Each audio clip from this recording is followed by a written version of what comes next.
Mesdames, Messieurs, bonjour à toutes et à tous, bonne fête de l'Ascension. Une semaine pour apprécier et acheter des produits de l'agriculture, de l'élevage et de la pêche. La 4e fois de Kinfagé a ouvert ses portes mardi et connaît pour la première fois la participation d'autres producteurs africains. Le projet World, exécuté depuis 2013 par l'Organisation ouest-africaine de la santé OAS, arrive à son terme en juin prochain. Son bilan a été dressé à Ouagadougou, un bilan jugé satisfaisant. Mais commençons ce journal par l'audience que le président du Faso a accordée ce matin au président du Conseil économique et social du Bénin, Gyan Tabé.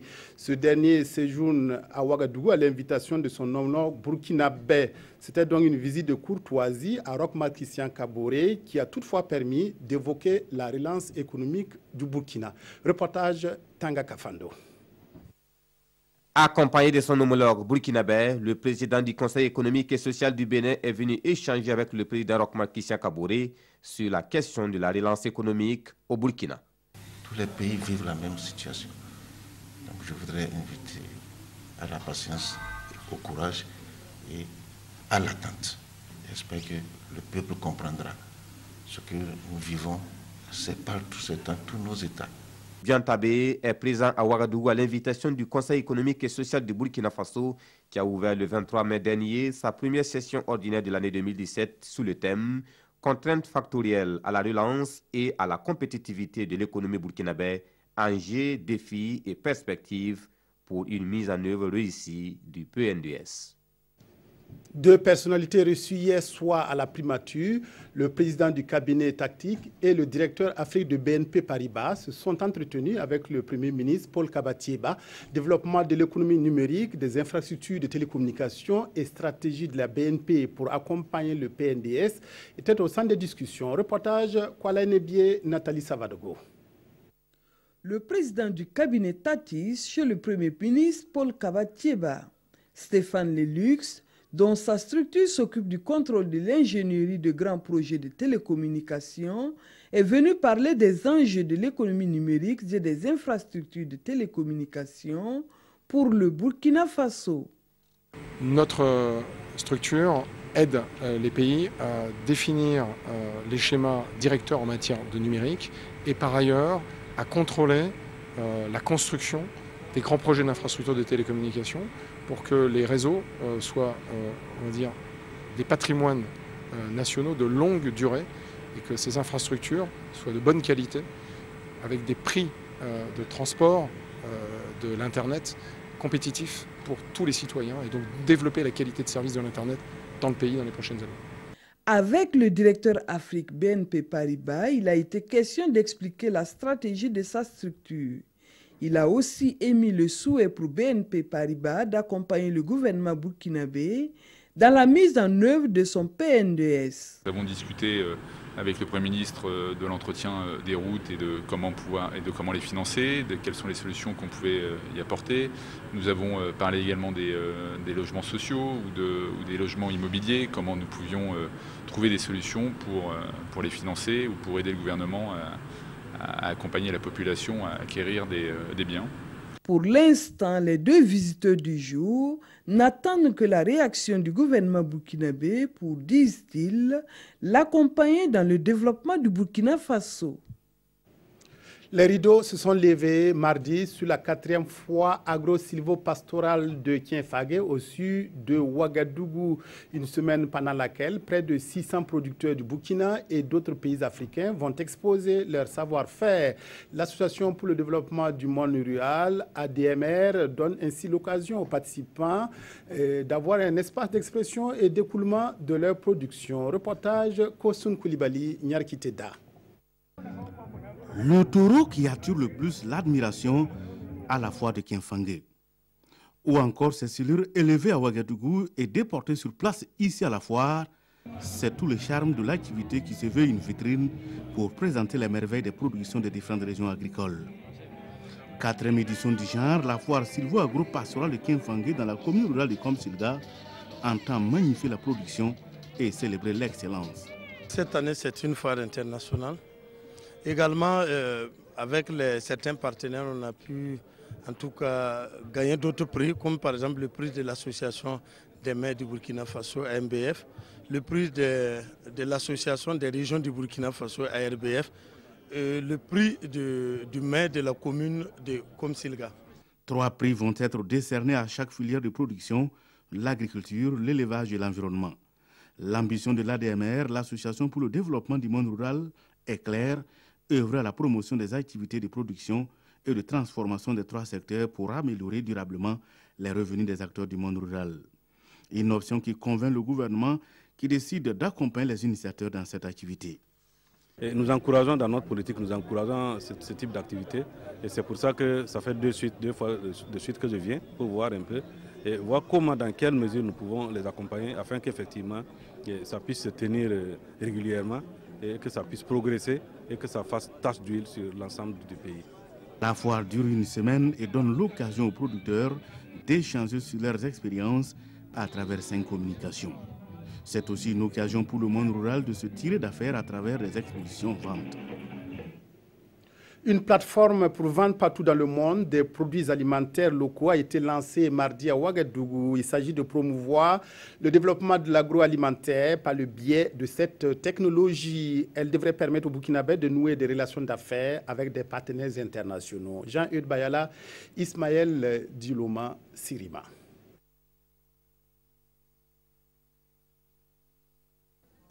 Le salon international Business on Technology est officiellement lancé. Cette première au Burkina vise à booster le secteur de l'agroalimentaire par le biais de la technologie. Le salon, il est vraiment innovateur parce qu'il permet aux hommes d'affaires, aux entrepreneurs, à tous ceux qui désirent faire des affaires avec l'international, de pouvoir nouer des relations de partenariat et développer leur réseau international. Et nous sommes conscients qu'aujourd'hui, en matière de transactions, en matière de commerce, il faut que les boutiques, nous puissions les exploiter autant que possible. Si bien que même au niveau de notre département, nous avons même créé une direction que nous appelons la direction e-commerce. Essayer justement de voir dans quelle mesure nous allons développer ce type de commerce pour que les commerçants puissent en un temps record et pouvoir vraiment se satisfaire en matière de transactions. La cérémonie de lancement de ce salon a vu également le lancement de You Business. Il s'agit de mettre les technologies de l'information et de la communication au service du développement des relations d'affaires entre le Burkina et le reste du monde. Nous sommes en train de tendre vers des marchés virtuels, vers des foires virtuelles et des boutiques virtuelles.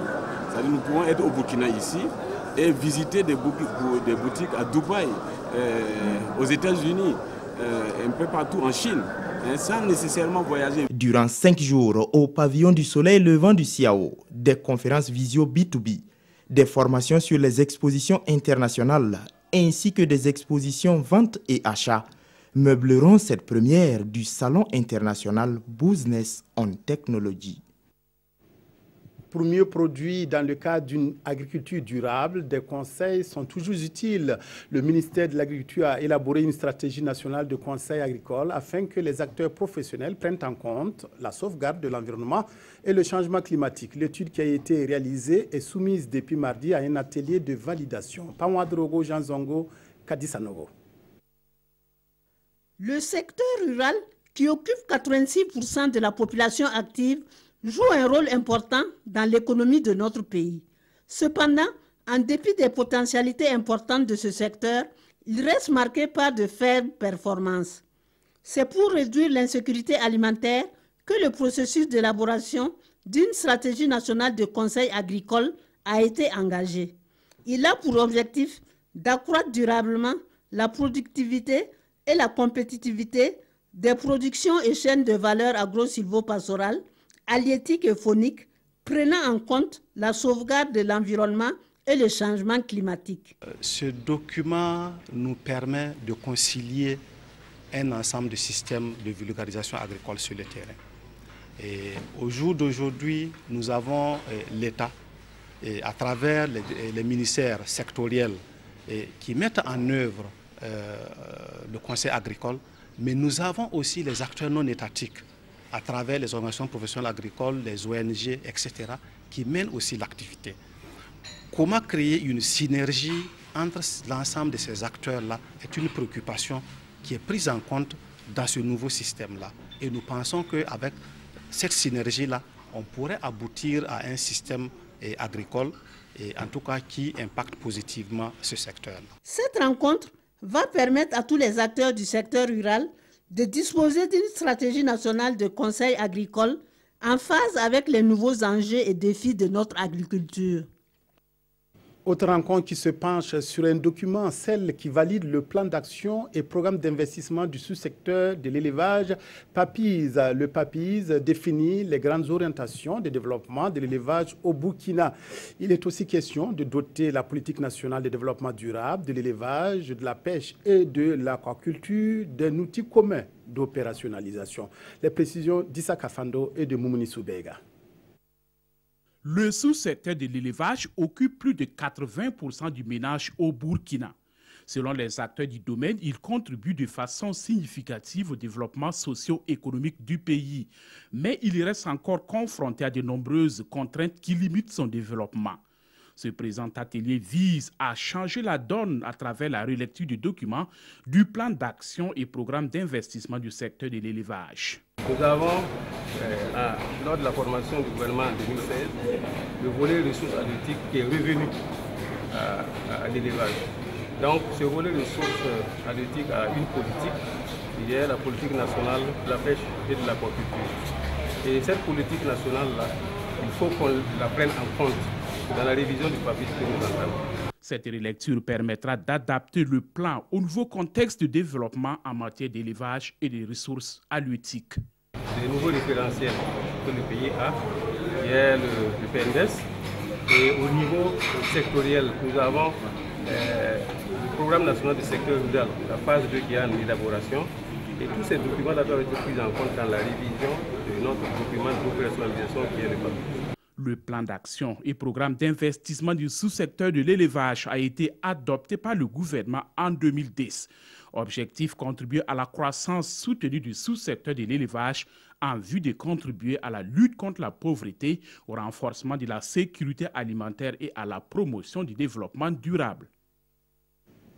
L'heure est au bilan pour le projet de renforcement des capacités de surveillance des maladies en Afrique de l'Ouest. Le projet WORDS est arrivé presque au terme de son exécution, prévue fin juin prochain. Ce projet mis en œuvre par l'Organisation ouest-africaine de la santé OAS a permis notamment, depuis 2013, de renforcer les capacités de 135 unités de surveillance épidémiologique, le renforcement des capacités en surveillance intégrée des maladies et riposte des agents de santé. Paul-David Bambara ou Moussissé. Ce sont là les derniers moments du projet régional de renforcement des capacités en surveillance épidémiologique et riposte en Afrique de l'Ouest, projet WORDS. Mais avant sa clôture officielle prévue pour le 30 juin prochain, les experts des 15 pays membres de la CEDEAO font ici le bilan du dit projet. Le CCISD a mis en place 135 centres de surveillance épidémiologique dans les 15 pays, avec du matériel informatique, avec la formation des responsables en surveillance épidémiologique. Une des particularités aussi de ce projet-là, c'est qu'en plus de former juste des agents de surveillance épidémiologique, dans une optique de s'assurer qu'il y a une durabilité et une pérennité des interventions, et considérant la mobilité des ressources humaines, on a toujours pris en compte la formation de substituts. Selon les statistiques, les maladies transmissibles sont responsables de 55% des décès dans la région ouest africaine. Au Burkina Faso, le projet WORDS a permis l'amélioration de la capacité de surveillance épidémiologique. Nous avons bénéficié du renforcement des capacités de 15 centres d'information sanitaire et de surveillance épidémiologique, ce qui nous permet de surveiller de façon beaucoup plus efficace et efficiente un certain nombre de maladies à potentiel épidémique. Le projet régional de renforcement des capacités en surveillance des maladies en Afrique de l'Ouest est mis en œuvre par l'Organisation ouest-africaine de la santé en collaboration avec l'OMS, les fondations CDC et Mérieux, le Centre de coopération internationale en santé et développement et les universités d'Oslo et du Ghana. Il est cofinancé par la Banque mondiale et l'OAS. Des journalistes viennent de bénéficier d'une formation sur le rôle et les missions du CBC dans un contexte de mutation du secteur des transports. L'initiateur de cette rencontre étant le Conseil burkinabé des chargeurs CBC. Son objectif était de renforcer les capacités des hommes de médias sur le fonctionnement du CBC et le dispositif mis en place pour le suivi du trafic routier au Burkina. Issaka Ouedraogo, Mariam Dao, Vincent Kendrebeogo. Les journalistes et les travailleurs du Conseil burkinabé des chargeurs sont réunis pour une session de formation. Une session initiée par le CBC pour mieux se faire connaître des hommes de médias. L'intérêt pour le CBC, c'est de faire mieux connaître le CBC par la population du Burkina Faso.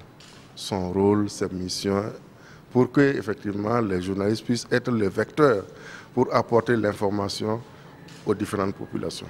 Le rôle et les missions du CBC dans un contexte de mutation du secteur des transports.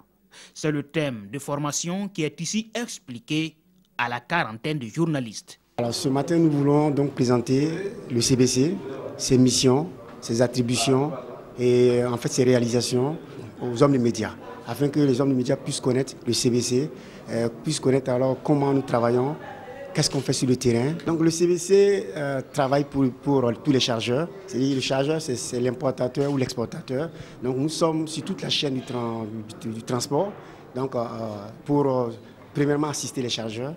Deuxièmement, en fait, travailler à la facilitation du transport du trafic. Et puis représenter aussi l'État dans les ports de transit.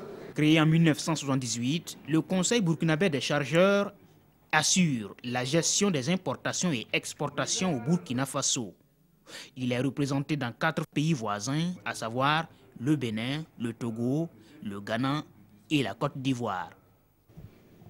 La première édition de la Coupe de l'Assemblée nationale, lancée le 28 mars dernier à Kaya, a pratiquement bouclé ses phases régionales afin de permettre aux équipes qualifiées pour la phase nationale de hausser leur niveau de jeu.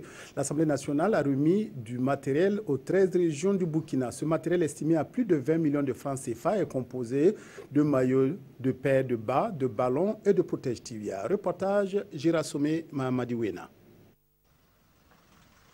L'Assemblée nationale sort le chéquier, et cela pour permettre aux vainqueurs des phases régionales de la Coupe de l'Assemblée nationale d'aborder la deuxième phase dans de meilleures conditions. L'initiative de l'Assemblée nationale de mettre en jeu ce tournoi de l'Assemblée nationale, c'est de susciter l'engouement du football dans les provinces et dans les régions. Mais on ne peut pas le faire sans apporter un appui matériel aux équipes, aux jeunes qui veulent bien jouer. On veut bien jouer, mais il faut un minimum d'équipement. Et c'est ce geste-là que l'Assemblée nationale vient de faire aujourd'hui.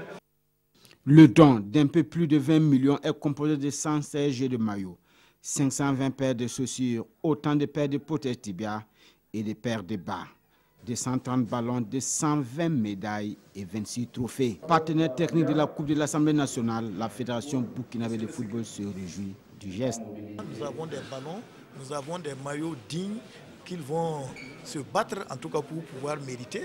Et nous voyons des paires de madres et vraiment nous sommes pleinement satisfaits et nous sommes sûrs que cela aura un impact certain sur le niveau même du football. Le matériel a été remis directement aux représentants de chacune des 13 ligues régionales de football. Les vainqueurs des 13 régions vont se disputer les 4 places de demi-finalistes dans 3 poules de 3 équipes et une poule de 4 équipes. La finale, elle est prévue pour le 29 juillet à Bobo-Dioulasso. Un clin d'œil à l'actualité internationale avant de nous séparer. Les dirigeants européens donnent des gages à Donald Trump.